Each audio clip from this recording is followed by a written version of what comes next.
So now we'll start off with our chapter number 15, which is waves. Waves क्या होती है? Waves carry energy. And we are also going to see that how can we actually prove this thing.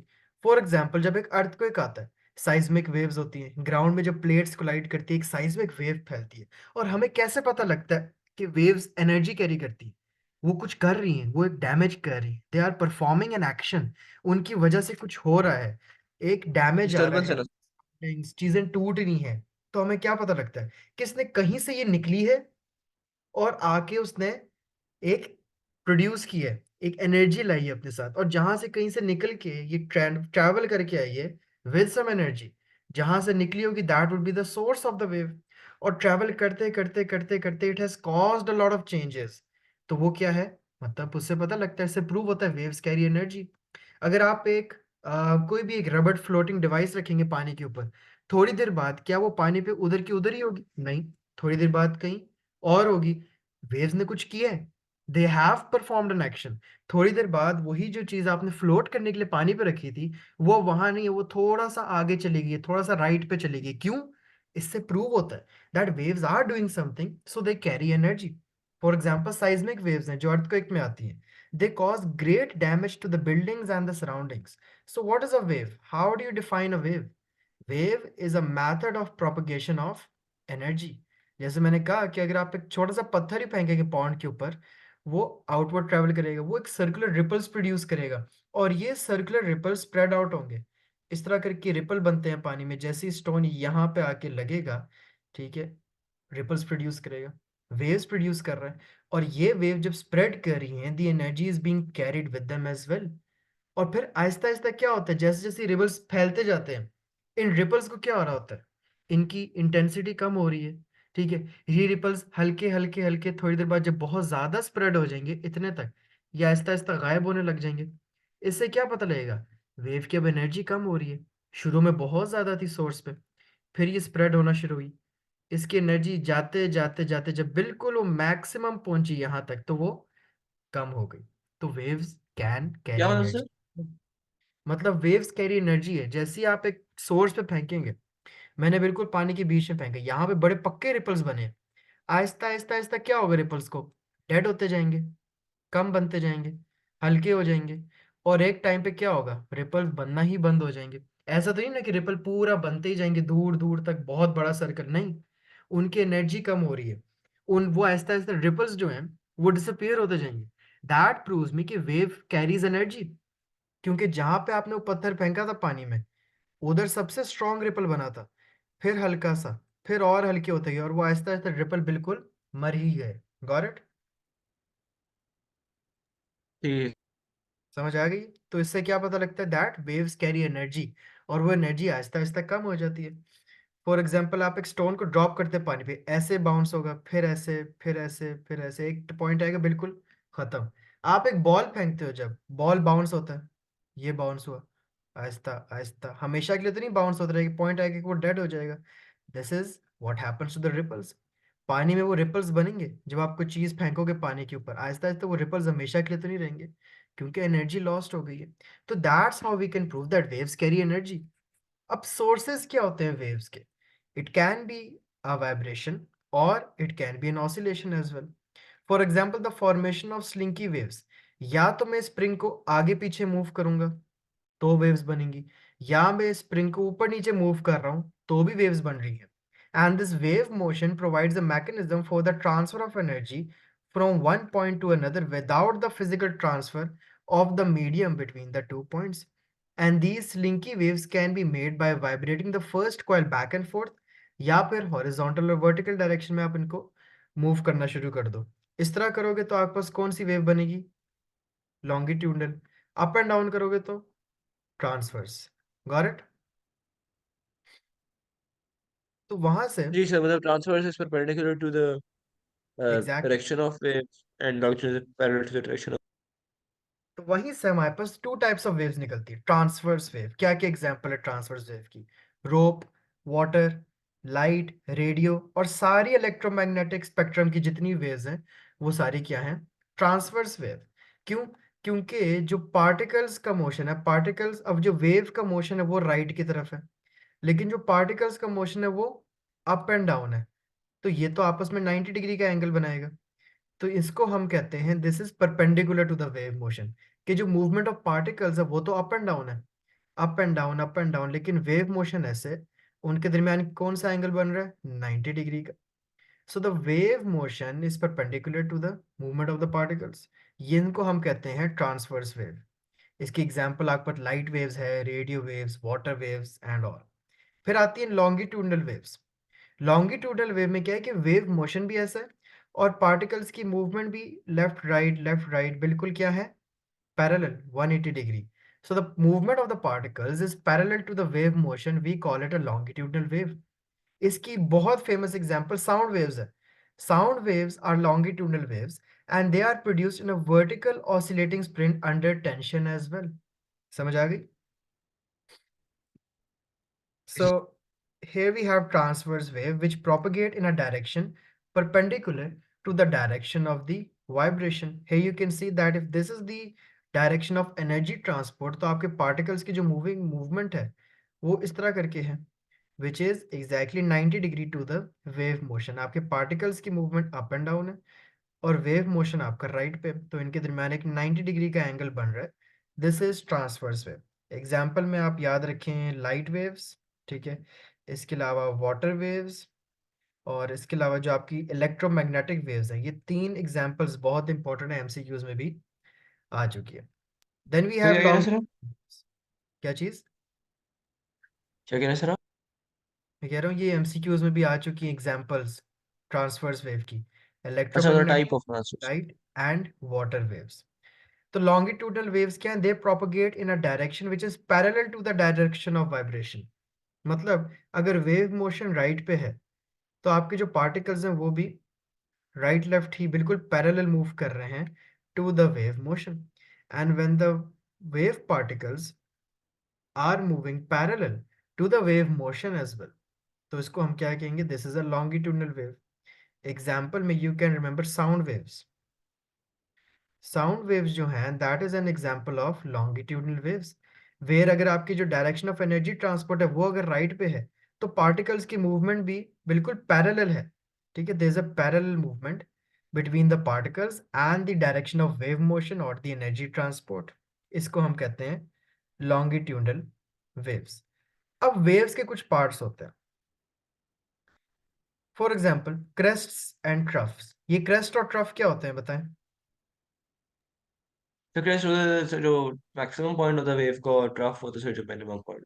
Exactly exactly. Crest क्या है, अगर ये wave है तो ये जो मैक्सिमम पॉइंट है दिस इज द क्रेस्ट, और ये जो मिनिमम पॉइंट है दैट इज द ट्रफ। ये दोबारा क्रेस्ट है, ठीक है, फिर ये दोबारा ट्रफ है। We call these the high points and the low points that characterise the transverse waves only. For example longitudinal wave में क्रेस्ट और ट्रफ नहीं होते, वहां पे हम कंप्रेशंस और रेयर फ्रैक्शंस का वर्ड यूज करते हैं। For example look at this. तो जहाँ प्रेशर जो होगा वो ज्यादा होगा, उसको हम कंप्रेशन कहेंगे। जहाँ पे कम होगा वहाँ पे रिफ्रैक्शन। किस चीज का प्रेशर? Sir, air pressure. हाँ, नंबर ऑफ पार्टिकल्स ज्यादा होते हैं, ठीक है। फॉर एग्जाम्पल ये वाला हिस्सा, यहाँ नंबर ऑफ पार्टिकल्स ज्यादा है, this is compression, this is compression, फिर this is compression. This is the area where the density of the number of particles is more, where the pressure of particles is more, where the energy concentration is more, और यहाँ पे intensity भी सबसे ज्यादा होती है। ये वाले जो एरियाज हैं जहाँ पे you can see that the number of particles are less, जैसे कि ये एरिया है, ये एरिया है, ये आपके पास रेयर फ्रैक्शंस होते हैं। So the yellow areas are the rarefactions, और जो पिंक से मार्क किए हैं वो आपके पास कंप्रेशन होते हैं। तो ये चीज आप सिर्फ लॉन्गिट्यूडनल वेव में यूज करते हैं। When we talk about a transverse wave जो अप एंड डाउन मूव करती है, इसमें आप क्या यूज करोगे, क्रेस्ट और trough, that we have seen there as well. So here you can see ये आपके पास crest और ये trough है। What is amplitude? Amplitude is the maximum displacement of a wave from mean position। अब ये mean position है, ये इस लाइन को मैं क्या कह सकता हूँ, ये मेरे पास मीन पोजीशन है। इस मीन पोजीशन पे डिस्प्लेसमेंट क्या है, जीरो, वेव की। हमेशा मीन पोजीशन पे डिस्प्लेसमेंट तो जीरो है, क्योंकि वाई एक्सेस पे क्या होता है, displacement. We call it the zero displacement point. यहां से कितना वेव ने अपने आप को डिस्प्लेस किया, मैक्सिमम, ठीक है, वो हमारे पास क्या होगा, एम्पलीट्यूड। Got it? जी सर। है, यू कैन सी ये एम्पलीट्यूड है, ये एम्पलीट्यूड के कितना डिस्प्लेस हुआ है अपनी मेन पोजीशन से। So what is wavelength than? Wavelength can be the length of the wave or the shortest distance between any two points on a wave that are in phase। वो distance जो कि दो in phase points के दरमियान है। For example इसके इस point के इन फेज कौन सा पॉइंट है? ये वाला। ठीक है, ये वाला इसके इन फेज है, तो इनके दरमियान जो डिस्टेंस है that can be a wavelength. या फिर ये पॉइंट और ये बिटवीन पॉइंट टू ट्रफ दोनों। टू क्रस्ट या। एग्जैक्टली। ठीक है, टू सक्सेसिव ट्रफ्स या टू सक्सेसिव क्रेस्ट्स, इनके दरमियान का जो डिस्टेंस होगा वो भी क्या है, वेवलेंथ। या फिर between two any two points which are in phase with each other. जरूरी नहीं, क्रेस्ट तो ऑब्वियसली हमें पता है इन फेज ही है। अब ये वाले दो पॉइंट, अगर ये वाला पॉइंट ले लें और ये वाला पॉइंट ले लें, ये दोनों पॉइंट भी इन फेज है, तो ये भी एक वेव कंसिडर हो जाएगी। ये दो पॉइंट ले लें मेन पोजीशन के, ये भी एक पूरी वेव कंसिडर होगी। तो वेव की चार डेफिनेशंस आपके पास आती है। Number one, it is the length of the wave. Number two, it is between any two points that are in phase with each other. Number three, it's the distance between two successive crests. Yeah, number four, it is the distance between two successive troughs. And when we are describing waves, एक और चीज भी हम use करते हैं, दो चीजें हैं, एक होती है frequency and the next is the time period. Time period तो सिंपल है, it's the time taken to complete one complete wave. कितना टाइम लगा एक वेव को बनने में। और फ्रीक्वेंसी क्या है कि एक सेकंड में कितनी वेव्स बनी, how many waves were produced in one second, और how many complete waves produce per second. अब अगर आप यहाँ पे देखो, so this is the time period. अगर यहाँ पे एक्स एक्सिस पे टाइम हो, तो this is the time period that would be taken to complete one wave. Let's say ये 0 सेकेंड्स है, ये 2.5 सेकेंड्स है, ये 5 सेकेंड है, तो आंसर टाइम पीरियड का 5 सेकेंड्स हो जाएगा। और अगर आपने फ्रीक्वेंसी निकालनी है, तो फ्रीक्वेंसी का हमारे पास आगे फॉर्मूला आएगा which is 1/t। Got it? Okay. That would give us the frequency in hertz. Hertz में हमें वो फ्रीक्वेंसी दे देगा। So describing the waves we have wave speed. Wave speed क्या है? The distance travel by wave in one second. Speed is equal to distance over time. तो कितना distance उस वेव ने ट्रेवल किया कितने टाइम में, that would be known as wave speed. और वेव फ्रंट्स क्या होते हैं? Wave fronts are the imaginary lines on a wave that joins all points which are in phase of vibration. For example, sir, frequency is the amount of waves in 1 second, और number wave of waves speed है passing कि in one second. हाँ, passing through point 1 second. और इस wave exactly. Speed है कि क्या था, डिस्टेंस कवर्ड, डिस्प्लेसमेंट क्या था sir, displacement exactly. Covered per unit time. Yes. Speed क्या होती है? Distance over time. तो वेव स्पीड क्या हो जाएगी? Distance. Distance travel by wave per unit time. ठीक है। और सर, और क्या नाम है उसका, ये जो दूसरा वाला है, एक टाइम पीरियड के, one wave in how many second, यही है ना sir? The time taken for one complete wave to be formed. Sorry. अब वेव फ्रंट्स क्या है? लेट्स से आप जहाज में बैठे हो, ऊपर से गुजर रहे हो, नीचे पानी नजर आ रहा है।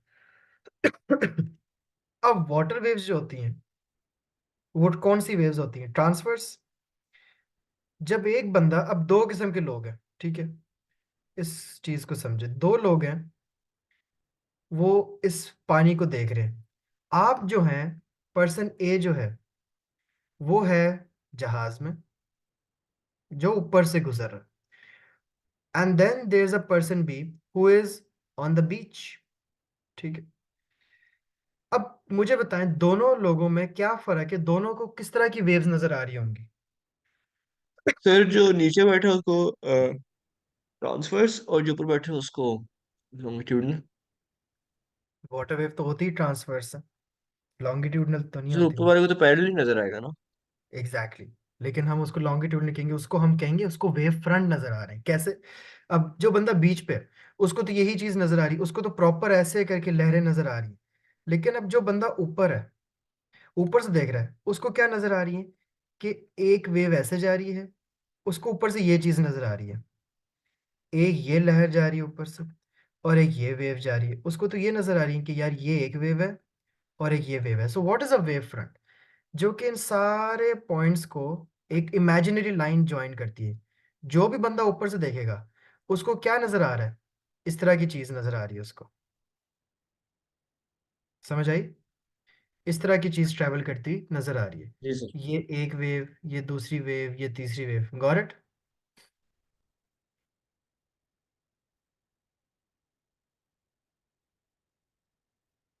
सो the person on the plane is seeing the waves like this. समझ आ गई है?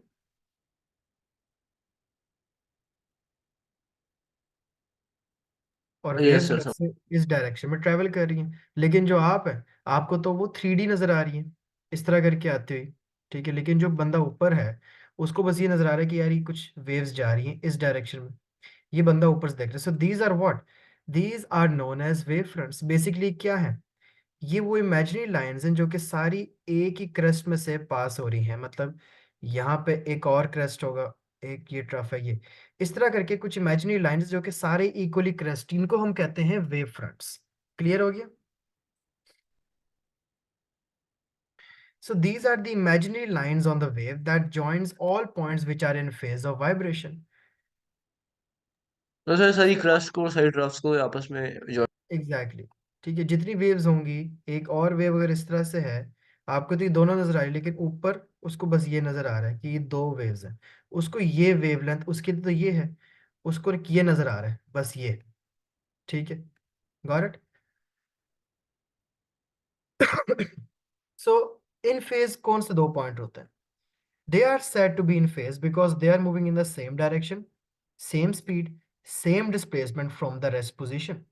For example, इस डायग्राम में देखो तो पॉइंट x और x ये दोनों इन फेज होंगे। क्यों है इन phase?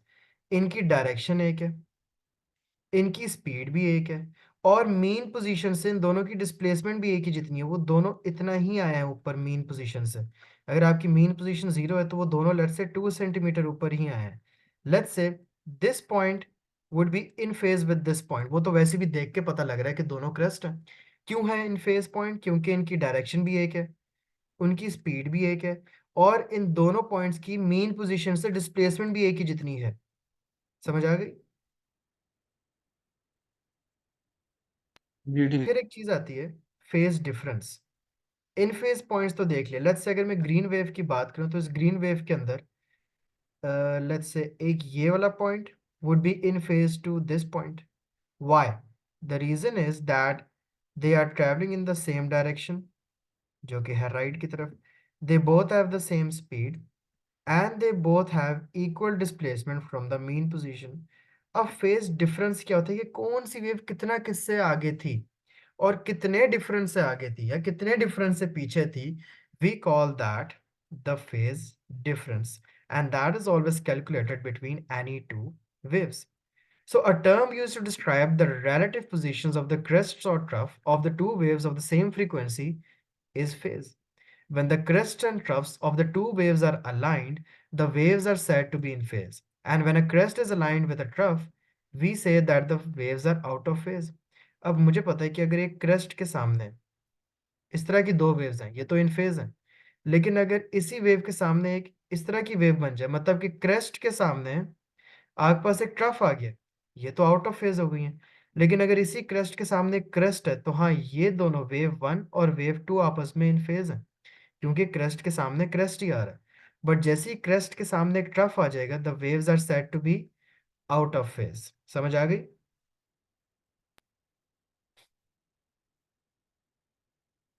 And to define this phase difference, it's basically a quantitative measure. हमारे पास कुछ क्वांटिटीज और यूनिट्स हैं by using radians and degrees. अब एक फुल जो साइकिल होती है वेव की, दैट इज 360। हाफ साइकिल जो होगी वो मतलब कि होगी 180 degree. This is the angle use to describe the phase of the wave. एक पूरी जो साइकिल होती है वो 360 होती है, हाफ साइकिल जो है वो 180 होगी।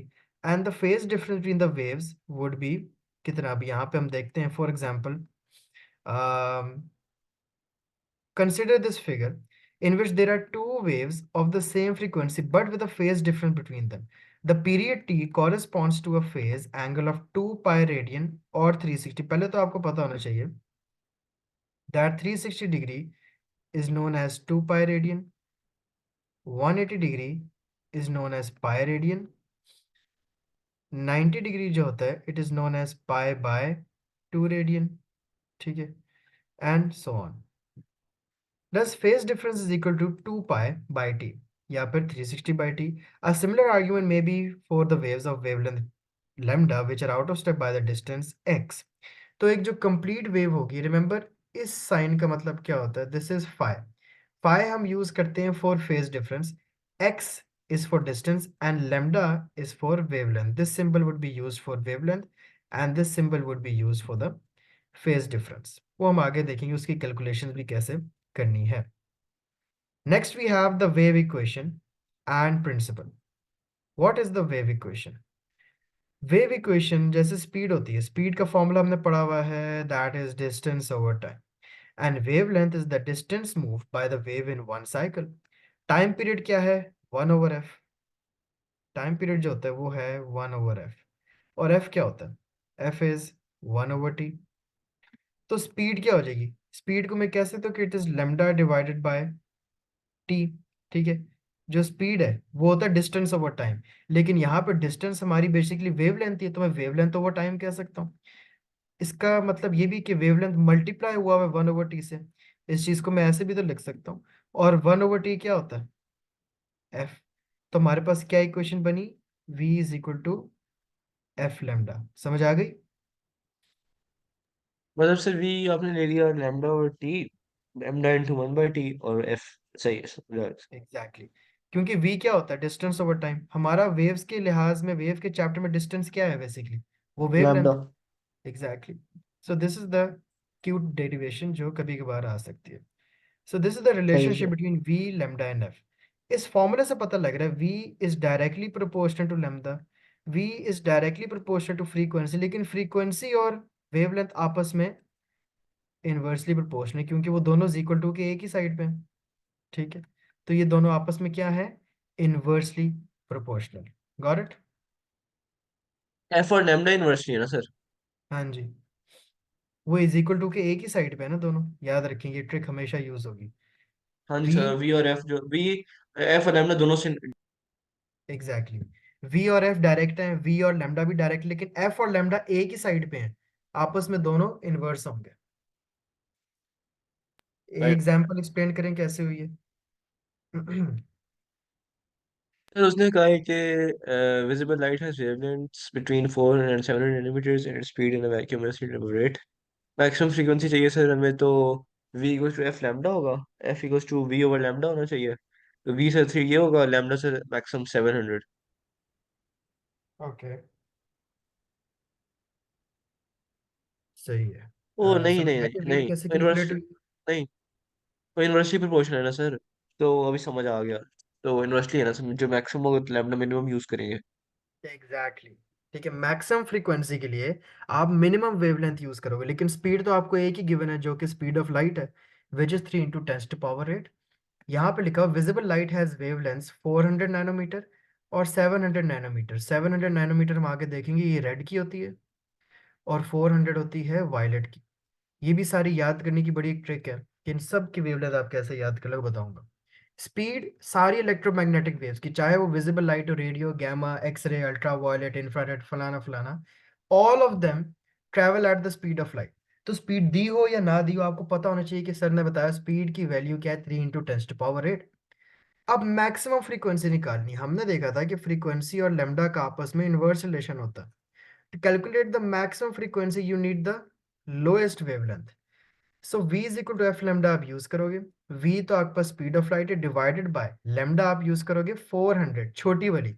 अगर lambda छोटी यूज करोगे तब भी आपके पास मैक्सिमम फ्रीक्वेंसी आएगी. और नैनोमीटर है ना, नैनो क्या होता है, nano is 400 into tens to power minus 9. पहले चैप्टर में से याद होना चाहिए. एग्जाम्पल 2 को देखते हैं. A sound wave of frequency 400 Hz is traveling in a gas at the speed of 320. What is the phase difference between 2.0.2 metre apart in the direction of travel? सबसे पहले you can calculate lambda, ठीक है। Lambda क्या है? Lambda आप निकलोगे v over F से, v over F किया तो लेमडा आपके पास आ गया 0.8। अब वो कह रहे हैं फेज डिफरेंस निकालें। फेज डिफरेंस अब आप कैसे निकालोगे? वी नो कि एक साइकिल जो होती है वो होती है 2 pi radian, is equal to आपको जो डिस्टेंस दिया हुआ है बिटवीन फेज डिफरेंस का, कि ये दो वेव्स जो थी, ये आगे ऐसे क्वेश्चन देखेंगे, इन दो वेव्स का जो फेज डिफरेंस है दैट वाज 0.2 थी, और टोटल वेवलेंथ थी 0.8। तो आप डिवाइड कर लो कि कितना कितनों से आगे थी, 0.2 distance divided by wavelength, 1/4 answer आएगा। 1/4 तो को फिर हम और हमें कैसे लिख सकते? हम्म। ये जो सर, ये क्या नाम है इसका, क्या कहते हैं इसको, ये जो पाए, ये क्या है सर, ये इसको क्या याद करने से फॉर्मूला को? नहीं नहीं, ये फॉर्मूला नहीं, जस्ट अ रेशो, कि कौन कितना किससे आगे। वो आप रेडियन और अपने तरीके से भी देख सकते हो कि कितना आगे। अब ये पाई/2 आगे है, ठीक है। पूरा 2 पाई आगे क्या होगा? इस तरह से, ठीक है। पाई आगे का मतलब क्या है कि एक अगर वेव ऐसे है तो दूसरी यहां से स्टार्ट हो रही है, ठीक है। और पाई/2 का क्या मतलब है कि कोई वेव यहां से स्टार्ट हो रही है। समझ नहीं आई? सर, ये समझ आ गया, ये मुझे ये समझ नहीं आया कि क्या कहते हैं उसको, ये 0.8 था तो आपने इसको कैसे किया, मतलब उसको इट्स अ रेशो। रेडियंस में? मैं बता, 0.2 डिवाइडेड बाय 0.8, ये एक रेशो लेते हैं between the distance and wavelength. वो मैं कहा था आगे कैलकुलेशन में वो देख लेंगे जब पास पेपर के क्वेश्चंस होंगे। x divided by lambda is just a ratio of the distance between any two points and the total wavelength. तो वो हमने निकाली कि 1/4 आगे है, 1/4 आगे है, विच मीन्स पाई/2 आगे होगा, क्योंकि फुल वेव क्या होती है? 2 पाई, ठीक है। तो 2 पाई को मल्टीप्लाई कर दो ना बेशक 1.4 1/4 से, तो क्या बनता है आपके पास? पाई/2 ही बनेगा। पाई/2। समझ आ गई?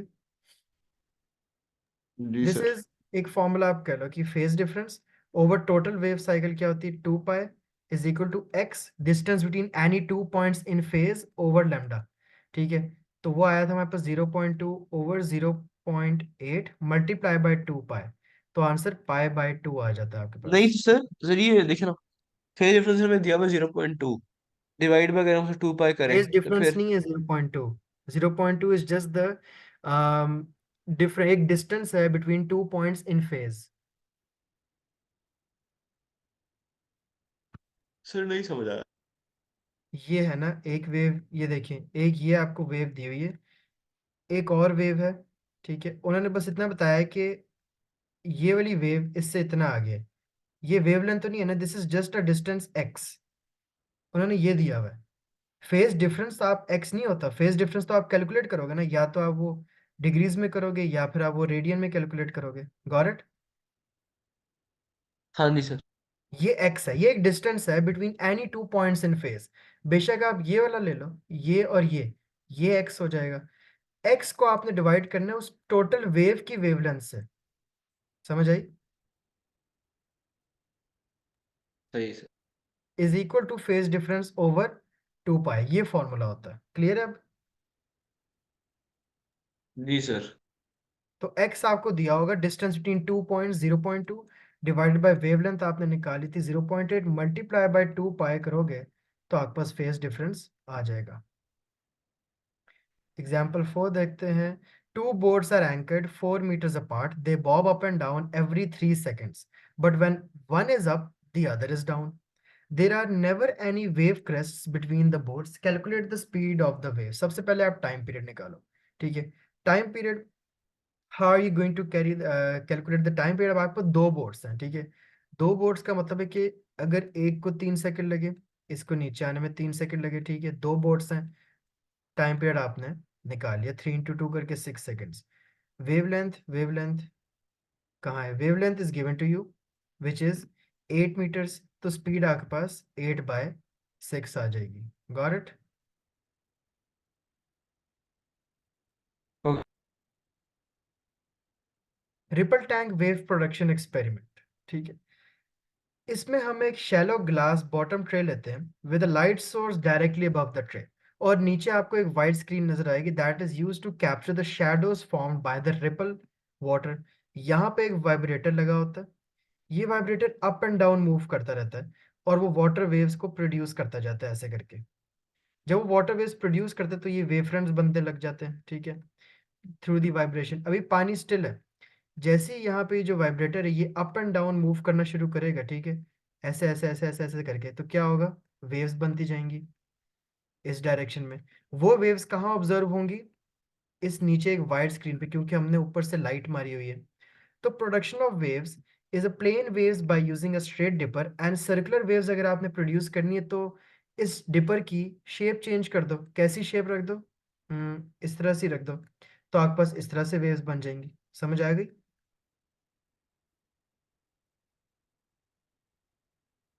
So energy is transferred by a progressive wave, मतलब what is a wave motion के लिहाज से अगर देखें, that there are also two other waves to classify waves. दो और टाइप्स की वेव्स भी हम कह सकते हैं अगर क्लासिफाई करनी हो। एक को हम कहते हैं प्रोग्रेसिव वेव,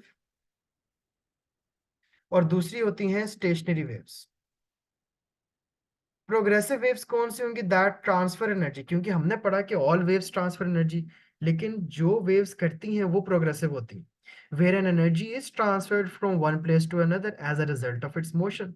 वो क्या होगा, प्रोग्रेसिव वेव। जैसे कि अल्ट्रा वायलेट है, वो सूरज से हमारी स्किन पे जल रही है, आके हमें फील हो रहा है कि अल्ट्रा वायलेट लाइट पड़ रही है, सूरज से लेके लोगों की स्किन के ऊपर टच हो रही है, from the sun to the skin. So this ultra violet light is an example of a progressive wave, because it is transferring energy from the sun to the skin of the people lying on the beach. In general, waves that move from one point to another transfer some kind of energy. And in a progressive wave, the shape of the wave itself is what is actually transferred, and not the actual components of the medium. अगर आप इस animated example को भी देखोगे, this animation of a dog on a leash shows that the progressive wave is transferring energy from the boy to the dog. ये खैर वो animation चल नहीं रही, बट जहां पे भी एनर्जी ट्रांसफर हो रही हो, that we call as a progressive wave. जैसे अल्ट्रा वायलेट रेज की एग्जांपल दी, आप रेडियो वेव्स की एग्जांपल लो। मोबाइल का सिग्नल एक जगह से दूसरी जगह जा रहा है थ्रू माइक्रोवेव्स एज वेल, मतलब कुछ एक्शन हुआ है, वेव ने कोई काम कर दिखाया, हमारी आवाज मोबाइल से दूसरे बंदे को रेडियो पे जा रही है। That is also an example of progressive wave. समझ आ गई? सर मतलब प्रोग्रेसिव वेव होती है कि energy without the transfer medium.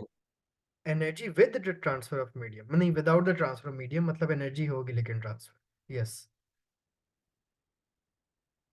ठीक है, from one place to another. जैसे अल्ट्रा वायलेट रेज है, सूरज खुद तो नहीं आ रहा ना, सूरज से वेव्स निकल रही हैं, वो सोर्स है, और हमारी स्किन पे हमें फील हो रही है ultra violet rays, that is an example of progressive wave. Got it?